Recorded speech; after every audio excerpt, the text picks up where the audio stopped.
نحمده ونصلي ونسلم على رسوله النبي الكريم الحنين الرؤوف الرحيم.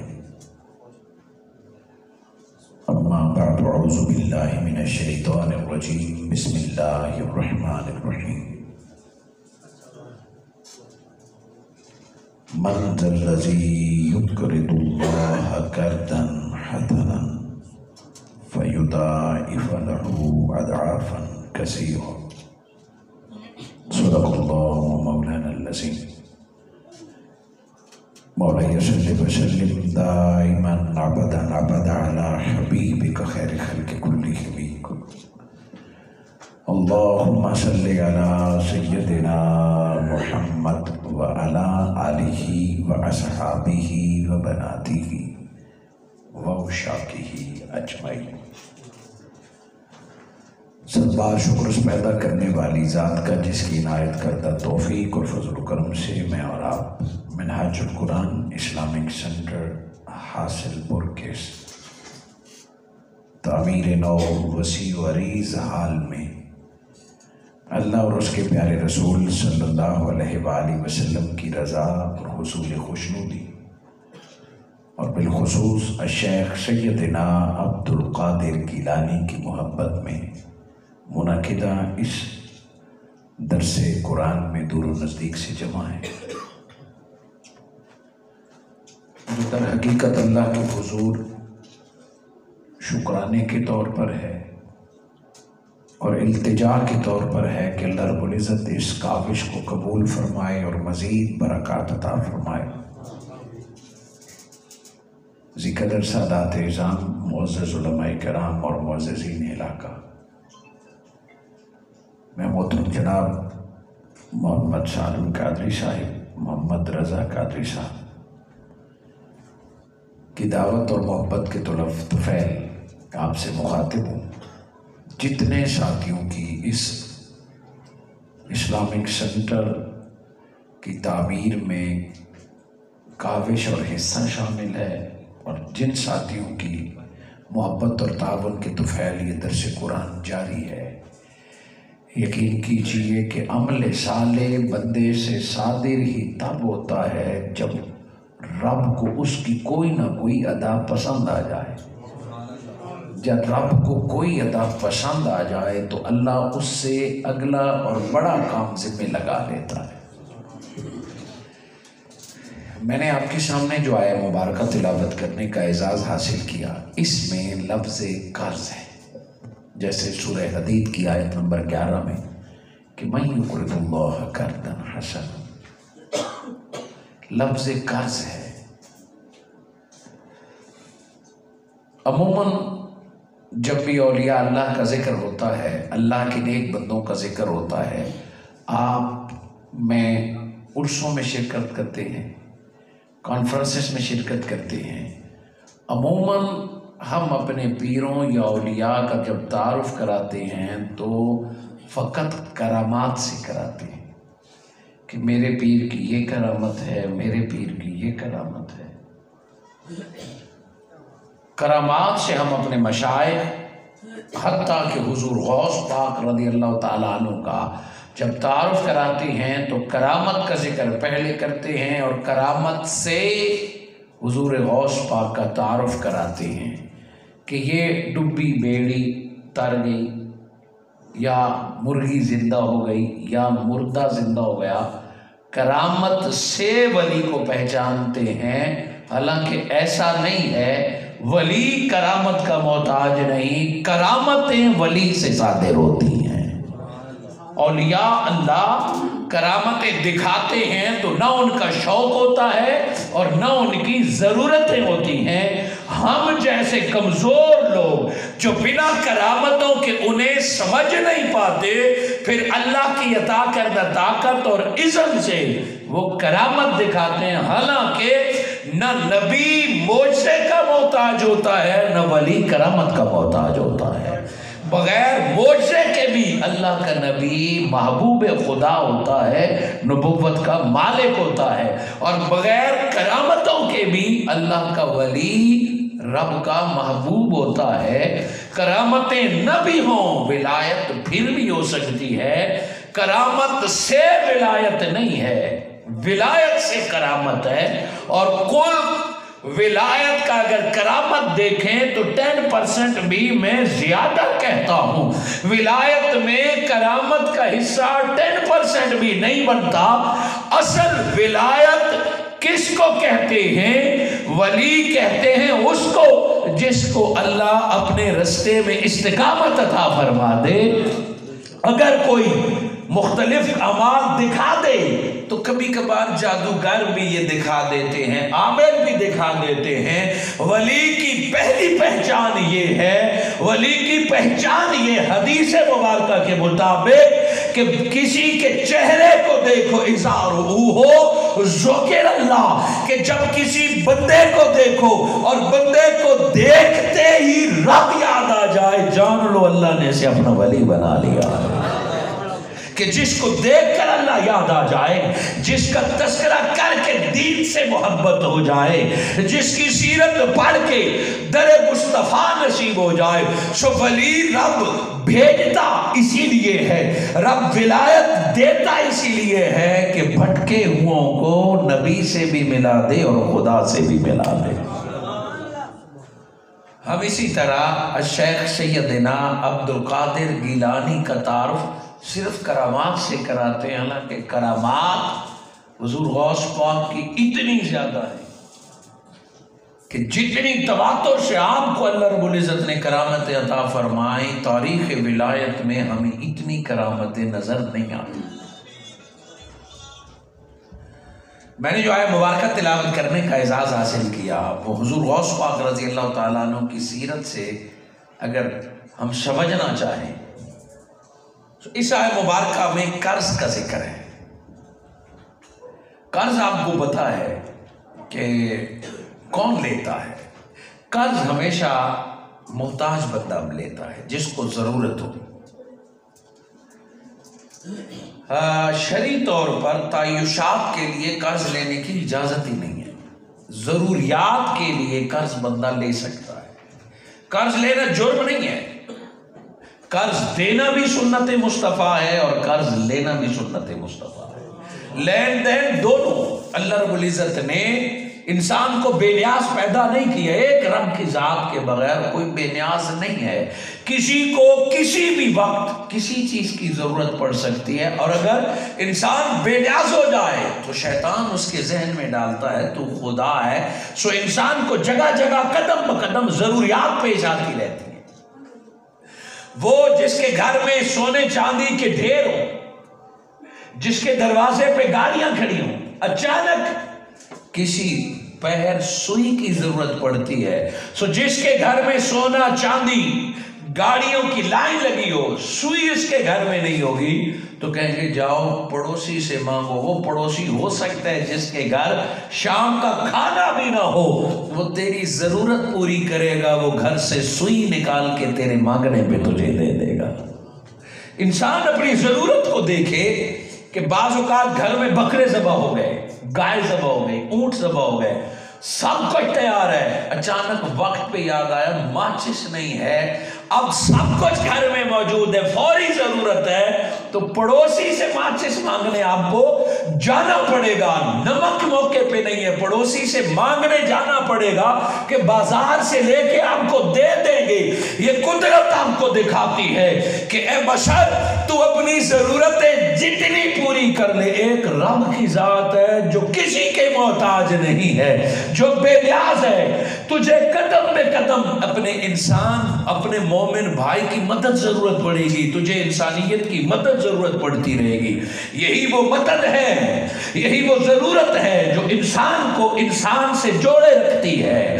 کبھی انسان دنیا کا ضرورت مند اور محتاج ہوتا ہے، اور کبھی انسان ظاہر کا محتاج ہوتا ہے، اور کبھی انسان دین کا محتاج ہوتا ہے، روحانیت کا محتاج ہوتا ہے۔ ارے دینی ضرورت بندے کو ولی کے در پہ لے جاتی ہے، ظاہری ضرورت بندے کو دنیا دار کے دروازے پہ لے جاتی ہے، روحانی ضرورت بندے کو ولی اللہ کے دروازے پر لے جاتی ہے۔ کبھی انسان اور رب سے تو انسان مانگتا ہی رہتا ہے۔ اللہ جل مجدہ نے اس آیہ مبارکہ میں لفظ قرض استعمال کیا ہے۔ جیسے قرض ہمیشہ ضرورت مند مانگتا ہے کہ ضرورت ہو، نبی صلی اللہ علیہ وآلہ وسلم نے قرض لیا، مگر قرض اکثر آقا نے اوروں کے لیے لیا ہے، اپنے لیے نہیں لیا۔ میرے آقا اعلان فرماتے میرا مہمان آیا ہے، کوئی ہے جو اسے کھانا کھلا دے؟ میرا مہمان آیا ہے، اسے ضرورت ہے کپڑے کی، دیگر کوئی ہے جو اس کی؟ حضور نبی اکرم صلی اللہ علیہ وآلہ وسلم اوروں سے قرض لے کے سائل کا سوال پورا کیا کرتے تھے، اور اگر کوئی نبی کے دروازے پہ آ بھی جاتا تو آقا کبھی خالی نہیں لوٹاتے، چونکہ اللہ رب العزت کا حکم ہے وَأَمَّا السَّائِلَ فَلَا تَنْهَرْ، کہ میرے نبی سائل کو جھڑکیے مت۔ وہ کہا جا رہا ہے ہاں کرنا آپ کا کام ہے، جھولیاں بھرنا رب کا کام ہے۔ سو بھلا جھجک نبی مکرم کے دروازے پر لوگ مانگنے آتے تھے، دنیا بھی مانگنے آتے تھے اور دین بھی مانگنے آتے تھے۔ نہ دنیا مانگنے والا خالی لوٹا ہے، نہ دین مانگنے والا خالی لوٹا ہے۔ دین و دنیا دونوں در مصطفیٰ سے رب تقسیم فرماتا تھا، اللہ عطا فرماتا ہے اور میں محمد تقسیم کرتا ہوں۔ نبی صلی اللہ علیہ وآلہ وسلم نے ادھار کے سودے بھی کیے کہ قیمت طے کر دی اور وقت بتا دیا کہ قیمت اس دن یا اس تاریخ کو دوں گا، اور پھر میرے آقا صلی اللہ علیہ وآلہ وسلم نے ادھار وقت پہ لوٹایا، قیمت دی، کھجوریں دی۔ ایک بار نبی مکرم نے اونٹ قرض پہ لیا کہ میں گھر جا کے فلاں وقت پہ پیسے دوں گا، اور کھانے پینے کی چیزیں دی۔ اسی طرح جو آقا دو جہاں سے مانگنے آیا میرے آقا نے ان کو بھی دیا۔ قرض جب کوئی شخص اس نیت سے لیتا ہے کہ میں لوٹاؤں گا نو، تو وہ لیتے وقت سے گناہگار ہو جاتا ہے، اور جب کوئی قرض مانگتا ہے اور نیت یہ ہوتی ہے کہ میں لوٹا دوں گا، تو اللہ اس کو لوٹانے کے اسباب عطا فرماتا ہے۔ اللہ رب العزت اسے لوٹانے کے اسباب عطا فرماتا ہے۔ نبی کریم صلی اللہ علیہ وآلہ وسلم تشریف فرمائے کہ ایک دکاندار آ گیا، فرمایا آپ نے کھجوریں لی تھی، وقت پورا ہے، پیسے کیوں نہیں دیے؟ اور اس کی زبان میں سختی آنے لگی، پیسے کیوں نہیں دیے؟ حتیٰ کہ ایک روایت میں اس نے آقا کی چادر کو پکڑ لیا کہ آپ کا وقت پورا ہے، پیسے کیوں نہیں دیے؟ جب حضرت عمر فاروق نے دیکھا کھڑے ہوئے کہ تو کس انداز سے نبی سے مانگ رہے، حالانکہ اسے غلط فہمی تھی، ابھی وقت پورا نہیں ہوا تھا، ابھی وقت بڑھتا تھا، دکاندار کو غلط فہمی تھی کہ وقت پورا ہو گیا۔ نبی مکرم صلی اللہ علیہ وآلہ وسلم اپنے معاہدے پر قائم تھے، دکاندار نے کہا وقت پورا ہو گیا۔ غور سے سنیے یہ جملے کہ جب حضرت عمر فاروق نے اس دکاندار کو ڈانٹا کہ اس انداز سے تو مانگ رہا ہے، آقا نے فرمایا عمر رک جاؤ، اس کو کچھ نہ کہو، میں محمد کو کہو کہ میں نے قرض لیا ہے، یا رسول اللہ آپ قرض لوٹاتے کیوں نہیں ہیں؟ فرمایا عمر مجھے کہو۔ ایسا بھی نہیں تھا کہ نبی نے وعدے کی خلاف ورزی کی ہے، مگر میرے آقا نے اس موقع پہ بتایا کہ قرض اگر لیا جائے تو وعدے پر اسے دیا جائے، اگر قرض بندہ لوٹا نہیں سکتا جا کے اس موقع پر معاف کرائے، وقت لے۔ اور میرے آقا نے فرمایا جو مقروض کے ساتھ رعایت کرے گا اللہ اس کے ساتھ رعایت کرے گا، جو مقروض کو مہلت دے گا اللہ اس کو مہلت دے گا، اللہ اس بندے سے راضی ہوتا ہے، اس کے رزق میں برکت دیتا ہے، قیامت کے دن اس سے اچھا معاملہ کرے گا جو مقروض کے ساتھ اچھا معاملہ کرتا ہے۔ نبی صلی اللہ علیہ وآلہ وسلم کے دروازے پر کافر تو نہیں، غیر مسلم تو نہیں، غیر مسلم بھی آتے تھے۔ میرے آقا تشریف فرما ہیں کہ یہودی ایک آ گیا اپنی ضرورت لے کر، حضور صلی اللہ علیہ وآلہ وسلم کا اس وقت ہاتھ میں ظاہری طور پر کچھ نہیں تھا۔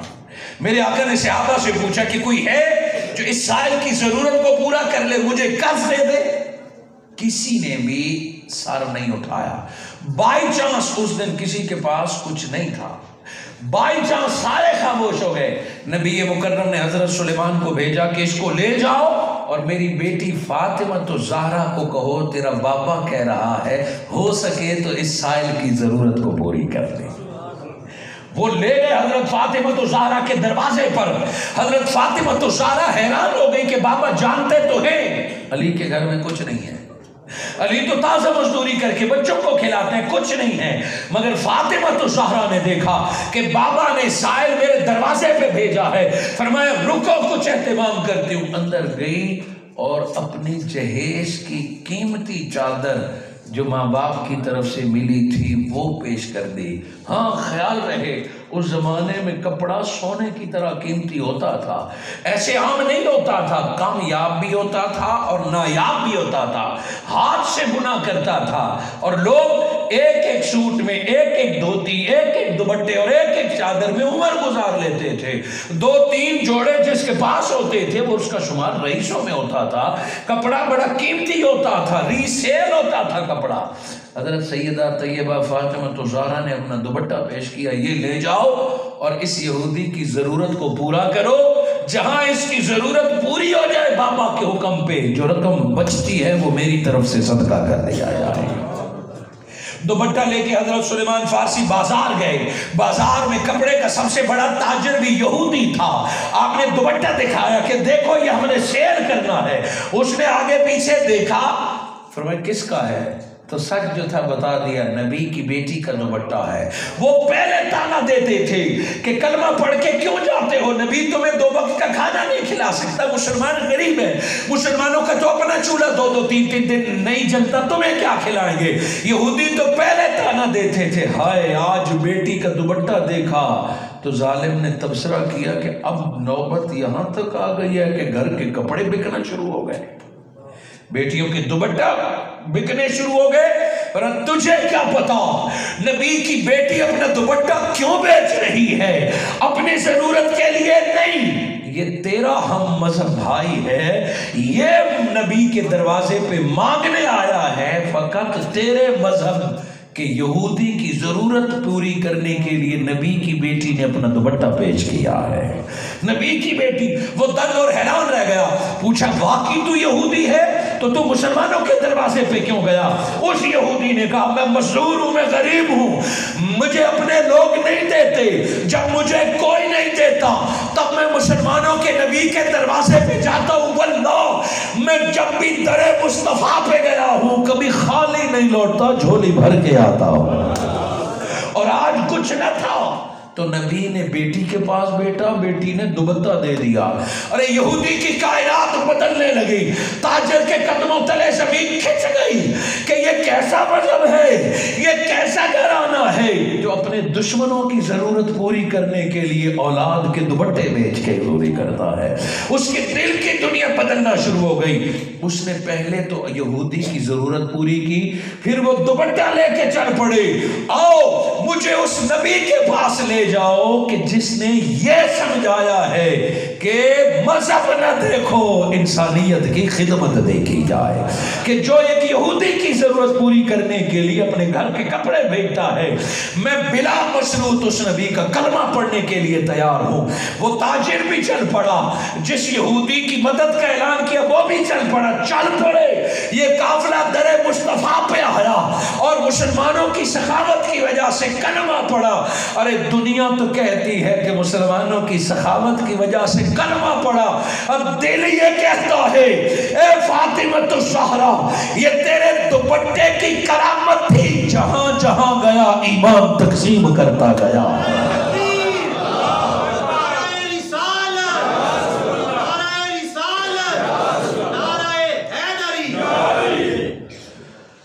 تو لین دین صحابہ کا آپس میں بھی اور اوروں کے پاس بھی چلتا تھا، لینا بھی اور دینا بھی، یہ انسانی زندگی کی ضرورت ہے۔ آپ کی ان محبتوں کی نظر ایک بہت دلچسپ واقعہ جسے میں نے پہلی دفعہ پڑھا تو بڑا محظوظ ہوا، بڑا دل خوش ہوا کہ محبت شے کیا ہے۔ آقا کی بارگاہ میں ایک صحابی رسول بیٹھے ہوتے جو بے روزگار تھے، غریب تھے، کوئی جائیداد، کوئی بڑا خاندان نہیں تھا، بیٹھے رہتے تھے آقا کی بارگاہ میں۔ ایک دن وہ بازار گئے تو دیسی گھی دیکھا، ادھر نبی مکرم خشک روٹی کھاتے دیکھا، آقا کو خشک روٹیاں بغیر سالن کے دیکھا، تو بازار میں دیسی گھی دیکھا، وہ دیسی گھی وہاں سے لیا اور نبی مکرم کی بارگاہ میں تحفے کے طور پر پیش کیا کہ یا رسول اللہ یہ کھائیے۔